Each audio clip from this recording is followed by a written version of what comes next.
look like a farm in the Midwestern United States? Actually, we are looking at the state of Alaska.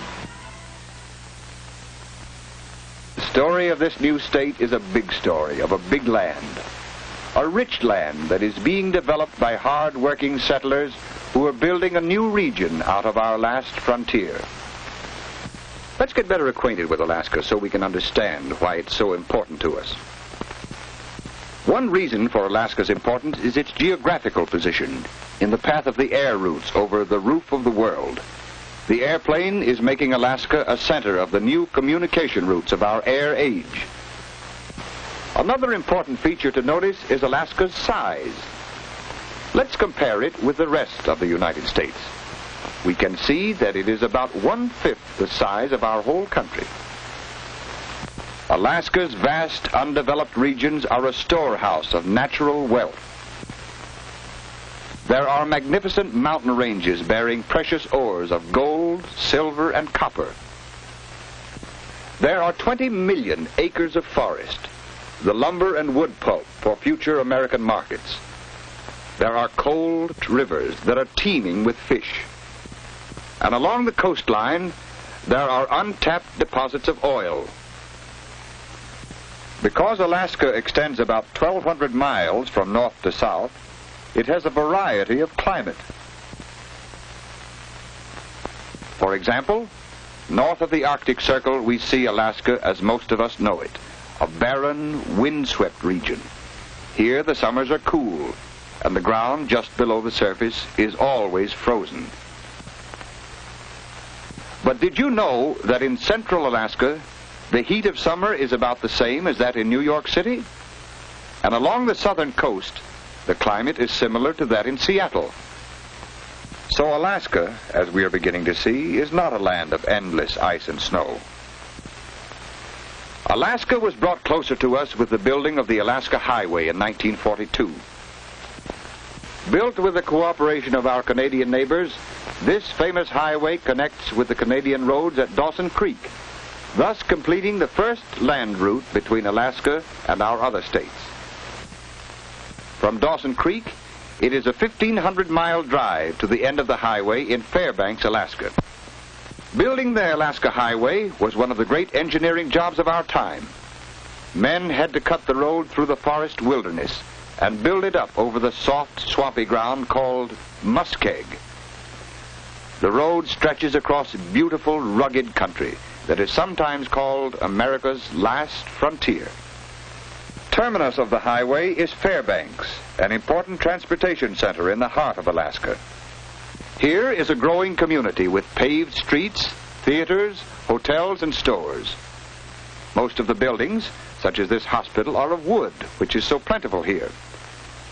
The houses themselves tell the story of the growing town. Although modern houses such as these are being constructed, many log cabins are also built. Fairbanks is linked to the surrounding region by telephone and telegraph. It also has bus service to other towns in Alaska, and it is connected to the southern coast by the Alaska Railroad. The most important means of communication in Alaska are the radio and the airplane. Alaskans have been called the flyingest people in the world. And when we remember how big Alaska is, and how much of it is covered with forests and mountains, we can understand why airplanes are the best means of getting from place to place. We have already seen something of Alaska's importance in the air age. The shortest air route from the United States to China, for example, passes through Fairbanks. Large planes have given Alaska a new place in world transportation. Small planes have solved the problem of local transportation, for they can land on small fields or on the countless rivers and lakes in Alaska's backcountry. On some planes, pontoons are replaced with skis in the winter for landing on ice and snow. Planes carry mail, furs, meat, medicines, livestock, supplies of every kind. Here, for instance, mining machinery weighing 900 pounds is being loaded into a plane. It will be flown over mountains to this mining camp in an isolated mountain valley. Here, the machinery is unloaded to be used in mining one of Alaska's most valuable minerals, gold. The glamour of the gold rush of 1898 has largely disappeared. Today, gold mining is a big industry, using mechanized methods. The old prospector with his pick and shovel has been replaced by the modern hydraulic miner. The early miners exhausted most of the gold on the surface, so today big dredges dig the gold ore that lies deeper in the earth. Gold mining is a valuable industry, but Alaska's greatest source of wealth is salmon fishing. More than half of the world's supply of salmon comes from Alaskan canneries. In June and July, the shallow waters of the Gulf of Alaska and of Bristol Bay are dotted with fishing boats. Fish are also caught in Alaska's many rivers. Here is Alaska's greatest treasure, the silver salmon, worth more to us than Alaskan gold. In addition to fishing and mining, agriculture is being developed as a new industry. Most of us have heard about the Matanuska colony in southern Alaska, begun by settlers from Minnesota, Wisconsin, and Michigan. Like our early pioneers, these Americans faced the tough job of clearing the new land. But today, the fertile soil yields excellent crops, and the valley wilderness is being replaced with cultivated fields. Some farms are devoted to raising poultry, or hogs, or dairy cows. Dairy farming has proved to be profitable in Alaska today. But what about old Alaska, the land of the Eskimos? To see that, let's go from the Matanuska Valley to an Eskimo village near Nome. Of course, the trip is made by plane. Flying northward, we see one of Alaska's most magnificent sights, Mount McKinley, the highest mountain on the continent of North America. Here are jagged peaks and vast regions of ice and snow, a strange, cold world. The snow from the high slopes fills the deep valleys to form glaciers, the great frozen rivers that move slowly down to the lower valleys. There they melt to form glacial streams and rivers. Here on the coast of the Bering Sea, we find Eskimo villages, usually close to the water. Today, the Eskimos build wooden houses and are well acquainted with modern ways of living. However, many of them still wear the Eskimo jacket or parka, and they still live mainly by hunting and fishing. The men are skillful seamen and pursue seals and whales in the Arctic Ocean and in the Bering Sea.